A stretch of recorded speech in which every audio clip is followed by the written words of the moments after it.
Welcome to our presentation on professors' perspectives on teaching students with intellectual disabilities. Our quantitative study on this topic has been delayed due to COVID-19, but is on track to be completed by December of 2020. This presentation is based on a review of 8 pieces of peer-reviewed literature on post-secondary education for students with intellectual disabilities. The cliff. As students with intellectual disabilities near the end of high school, the future can be very uncertain. The Individuals with Disabilities Education Act, IDEA, only provides services through age 21. What happens after that? Due to a lack of funding in many states, individuals with intellectual disabilities have fewer opportunities than their typically developing peers in the areas of education, employment, and recreation. However, research shows that participating in and completing post-secondary education increases the likelihood of a person to attain and sustain long-term employment and life benefits. This is true for individuals with intellectual disabilities as well. Until the turn of the century, it was nearly impossible for students with intellectual disabilities to enter post-secondary education. There were no programs for them, and colleges simply denied them access due to application requirements being primarily academic. Besides academic differences, students with intellectual disabilities have been stereotyped as being incompetent. The Higher Education Opportunity Act of 2008 allowed the Secretary of Education to waive certain laws that prevented students with intellectual disabilities from attending post-secondary institutions.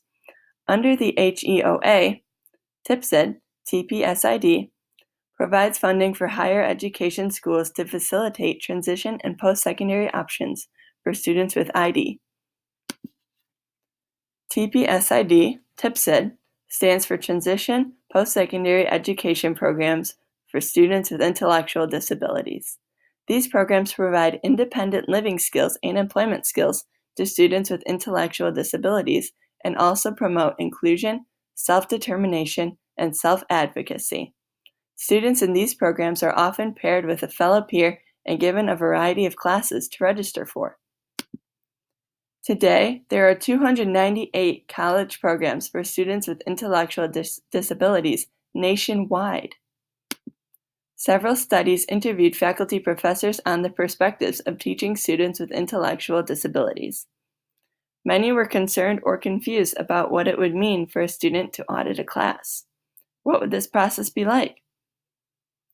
Other professors expressed concerns about students with intellectual disabilities being properly included in all aspects of college life. How should they be included in the classroom? What would this look like? Will they participate in group work and make friends?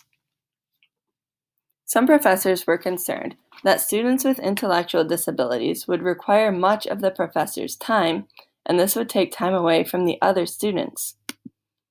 Another concern of faculty members was the communication between professors, the faculty, and the students with intellectual disabilities.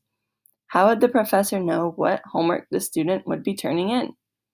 How would the professor grade that homework and provide positive feedback? The professors definitely wanted to see their students succeed, but how would this be demonstrated? Making appropriate accommodations and modifications for students with intellectual disabilities was the most widespread concern for faculty members. How would the professors know if the accommodation was appropriate? What if professors have little experience making accommodations? Besides many concerns and kinks that would need to be worked through, professors also understood the benefits to their own personal growth.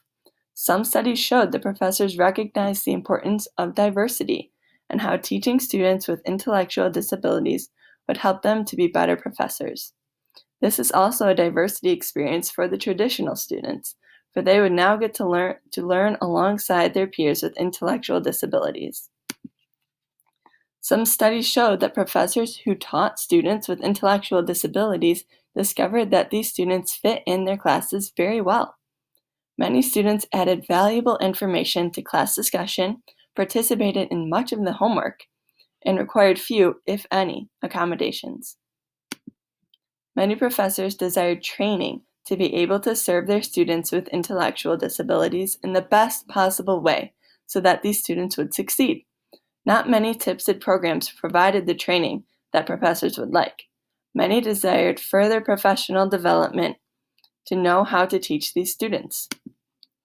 Many colleges that have post-secondary programs for students with intellectual disabilities have instituted peer mentoring systems where they pair a student with an intellectual disability with a student in the traditional program. These peer mentors work with their partner and sometimes even the professor to coordinate homework and friendships when necessary. Our research includes a plan to survey faculty from a college in the Midwest region of the United States. We just received approval for our 5-question survey to be disseminated to faculty. The survey questions will ask faculty to rate their level of agreement with each statement using a Likert scale. With the results from our survey, we would consider what it would mean for colleges considering starting a program for students with intellectual disabilities. It would help college administration determine what training would be necessary to help the faculty best serve their students. If you are curious about the results of our study, feel free to contact us. Our contact information is here on the screen. We hope to have our research completed by the end of 2020. Here's a list of the studies we researched.